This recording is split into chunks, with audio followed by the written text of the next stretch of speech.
Halo kelas, hari ini kita akan membahas mengenai reaksi reduksi dan oksidasi. Sebelumnya kita harus mengetahui bagaimana perkembangan mengenai pengertian oksidasi dan reduksi itu sendiri.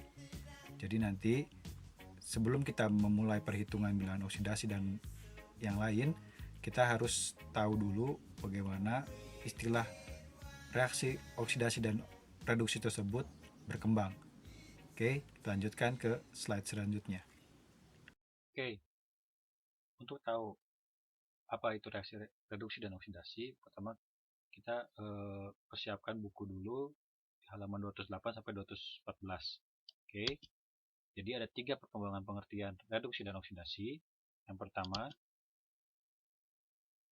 redoks sebagai pelepasan dan pengikatan oksigen. Yang kedua, redoks sebagai pelepasan dan penerimaan elektron. Yang ketiga, redoks sebagai pengurangan dan penambahan bilangan oksidasi. Semuanya ini akan kita bahas satu persatu. Pertama, oksidasi reduksi sebagai pengikatan dan pelepasan oksigen, di mana pada awalnya pengertian reduksi dan oksidasi dikaitkan dengan oksigen. Jadi reduksi adalah pelepasan oksigen, sedangkan oksidasi adalah pengikatan oksigen. Oke, contoh untuk reaksi reduksi adalah reduksi tembaga 2 oksida oleh gas hidrogen. Seperti kalian lihat di sini di reaksi berikut ini, oksigen pada senyawa tembaga 2 oksida ini akan lepas dan berikatan dengan H2 yang ada di sini. Sehingga dihasilkan Cu dan H2O. Untuk contoh reaksi oksidasi, di sini ada pembakaran gas metana. Pada pembakaran gas metana, terjadi pengikatan oksigen, di mana O2 di sini adalah sebagai sumber oksigen yang disebut juga sebagai oksidator. Jadi oksidasi adalah pengikatan oksigen. Sementara reduksi adalah pelepasan oksigen.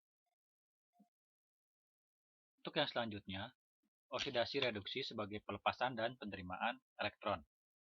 Kita ingat kembali mengenai ikatan ionik antara unsur logam dengan unsur non-logam yang melibatkan pelepasan dan penerimaan elektron. Contoh di sini yaitu kalsium dan oksigen membentuk senyawa kalsium oksida. Oke. Kalsium di sini memiliki elektron valensi 2. Sementara oksigen di sini dia memiliki elektron valensinya 6. Kalsium yang memiliki elektron valensi 2 memiliki kecenderungan untuk memberikan elektronnya atau melepaskan elektronnya, dan di mana elektronnya itu akan diterima oleh oksigen. Oksigen yang menerima 2 elektron itu akan kelebihan elektron sehingga muatannya akan menjadi 2 min. Sementara kalsium yang melepaskan elektron dia akan bermuatan 2 plus karena kekurangan elektron. Jadi di sini ada pelepasan dan penerimaan elektron. Di sini ada reaksi kedua yang mirip dengan reaksi yang pertama. Oke, di mana di reaksi yang kedua ini sama-sama melibatkan 2 elektron. Jadi yang pada reaksi yang pertama Ca memberikan elektronnya pada oksigen, pada reaksi yang kedua pun Ca memberikan elektronnya kepada belerang atau sulfur ini. Nah, tapi kalau misalnya kita lihat di reaksi pertama ini mengikuti definisi redoks sebagai pelepasan oksigen atau pengikatan oksigen. Di mana kalau kalian lihat bahwa di sini akan ada reaksi oksidasi atau pengikatan oksigen. Jadi oksigen yang diikat. Sementara pada reaksi yang kedua itu hanya terjadi sebagai pelepasan dan penerimaan elektron. Jadi definisi oksidasi dan reduksi di sini bukan mengikuti definisi oksidasi atau reduksi yang sebelumnya. Nah, di sini hanya mengikuti pelepasan dan penerimaan elektron saja. Jadi oksidasi adalah pelepasan elektron dan reduksi adalah penyerapan elektron. pelepasan dan penangkapan elektron terjadi secara simultan. Jadi kalau kita lihat berdasarkan reaksi yang ini,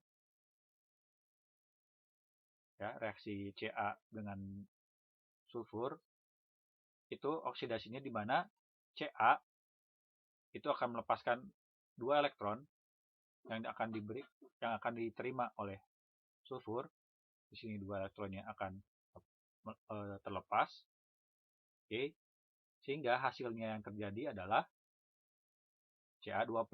Jadi sebagai oksidasinya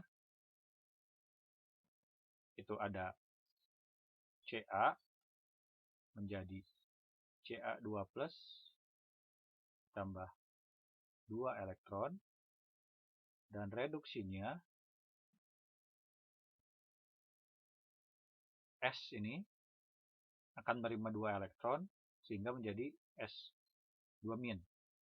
Jadi S ditambah 2 elektron, di mana 2 elektronnya ini adalah elektron yang dari kalsium, ini akan menjadi S yang bermuatan 2-. Seperti itu. Penjelasan yang sebelumnya bisa kita simpulkan bahwa kalsium dioksidasi oleh belerang, di mana belerang adalah oksidator, dan oksidator itu menyerap elektron sehingga dia sendiri mengalami reduksi.